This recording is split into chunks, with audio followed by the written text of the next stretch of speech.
নমস্কার বন্ধুরা, দেখুন আজ আমি রান্না করছি সিলভার কাপ মাছ। একটু লাল লাল করে ভেজে নিচ্ছি। মাছটায় হলুদ নুন আর লঙ্কা মাখিয়ে রেখেছিলাম কিছুক্ষণ, তারপর একটু লাল লাল করে ভেজে নিচ্ছি। দেখুন এই তেলের মধ্যে না একটু আমি কালো জিরা ফোড়ন দিয়ে দিলাম। কালো জিরা ফোড়ন দেওয়ার পর এই আলুগুলো একটু ভেজে নেব। দিয়ে দিচ্ছি একটু নুন দিয়ে আলুটা একটু লাল লাল করে ভাজবো।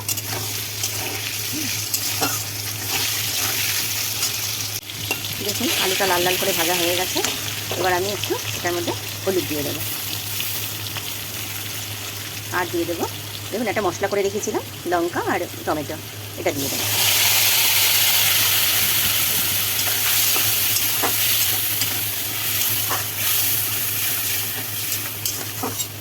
এটা একটু কষা কষা হলে তারপরে বেগুনটা দেবো। হ্যাঁ, দেখুন মশলাটা কষে এসছে। এবার এর মধ্যে না এবার বেগুনটা দিয়ে দেবো। বেগুনটা দিয়ে এবার করবো, কেন বেগুনটা না আগে দিলে কী হয় বলুন তো, গলে যায় বেশি। এবার বেগুনটা দিয়ে আমরা একটু নাড়াচাড়া করে একটু কষাবো। তারপর একটু ধনে পাতা দিয়ে দেবো। ধনে পাতাটা দিয়ে না একটু কষাবো, তাহলে খেতে না একটু বেশি টেস্ট হয়। আর নামানোর আগে একটু ধনে পাতা দিয়ে দেবো। দেখুন একটু ভালো করে নাড়াচাড়া করে তারপরে জল দেবো। পুরোটাই কষে গেছে। এবার পরিমাণ মতো জল দিয়ে ঢেকে দেবো সেদ্ধ হওয়ার জন্য। ঠিক আছে,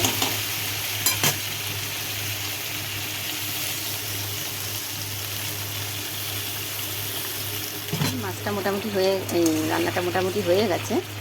সেদ্ধ করতে দিয়েছিলাম, দেখুন আলুটা আর সেদ্ধ হয়ে গেছে ভালো মতো।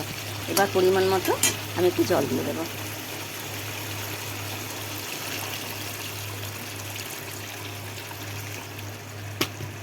দেখুন জলটা দিয়ে দিলাম।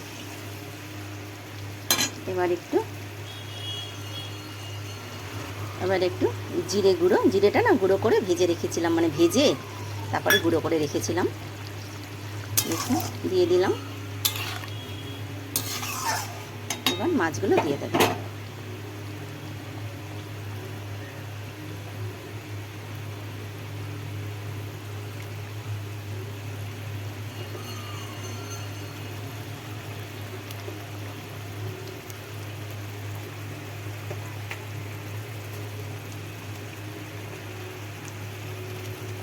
দেখুন মাছটা একদম রেডি হয়ে গেছে, ঝোলটা টকবক করে ফুটছে। এবার এই মুহূর্তে আমি একটুখানি ধনে পাতা দিয়ে দেবো। হ্যাঁ,